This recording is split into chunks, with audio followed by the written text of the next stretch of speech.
And welcome to this session about entertainment publicity. One of my problems really over the years was I didn't really know what these people did. And I still don't. I mean, I do to some extent, but I need to learn more. And I think that's what we're going to do here today. Tony, how did you start your career? So I knew I wanted to work in the entertainment business. HBO was brand new. The industry was new, and it just seemed like a really exciting place to be. So I took whatever job I could get out of college to get in the company, and I figured once I was in, then I would move towards a more permanent career-like position. I graduated from NYU with a degree in journalism, not really knowing what I wanted to do, and ended up going for a job interview at Newsweek the day I graduated college, and started working at Newsweek 2 weeks later in their publicity department. It was a hybrid of publicity and news, which was really kind of fun. And then a friend told me about a job that was open at CBS. I went to CBS, and then I ended up at HBO. And I remember leaving CBS and my boss telling me, "You're making the biggest mistake of your life." That famous last words. I sort of, like these two, I think you'll find a lot of publicity people is that they kind of fall into it. I went to Georgetown University. I actually studied international relations. At the time, we didn't have any PR, communications courses, no degree in that. And once I graduated, I really didn't know what I was going to do.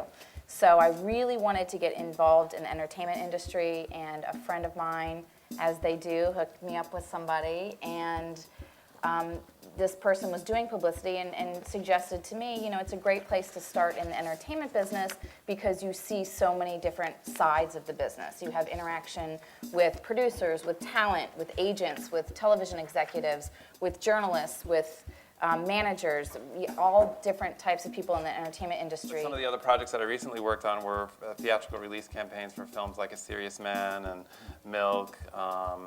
At the moment, we're working on a film that's premiering in the fall called The Disappearance of Alice Creed, with a new actress named Gemma Arterton, who's going to be a pretty big deal, everybody's telling me. Well, you're supposed to be telling them. Right. You know. Well, no, they're telling me. Alyssa, you represent Fox in the New York office, and it's the Fox network, isn't it? I mean, it's not Fox News Channel. It's not Fox Sports. News Channel. I say that a lot. Say that a lot. And the way Fox works on an entertainment publicity basis is that publicists are assigned specific television shows. And any given publicist will have 3 to 5 assignments depending on how many series are on the air at the time. And then sometimes we do these partnerships. So a show like American Idol, there's actually 3 publicists on it because it's such a behemoth.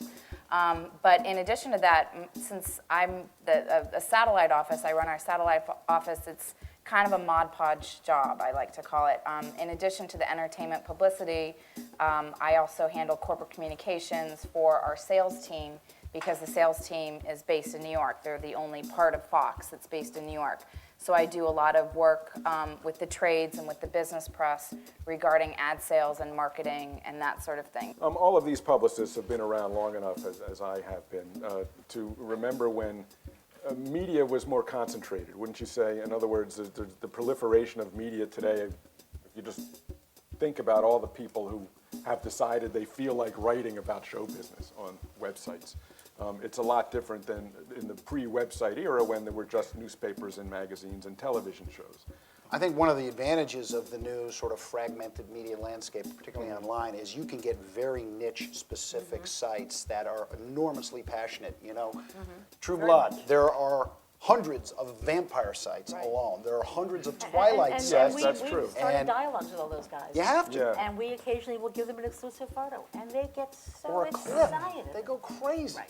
Right. And you can marshal a crowd like that, you can drive your ratings. At my firm, we look at all of the bookings that we're talking about as kind of whether it's dynamic or not. Like a lot of times when you book somebody on a talk show or a print outlet, the thing you have to take into consideration is the pass around or the repeat from it. Like oftentimes, if something's in the New York Post, it gets picked up and posted everywhere in other places. Or if somebody's on The View, if you have a booking on The View, while their ratings may not be as high as Good Morning America or whatever, that usually gets picked up on websites, and the chatter that those ladies do every day gets picked up in many other places. So that's something that we're always aware of, and we're always following like trending topics on Twitter. You know, things that are talked about constantly.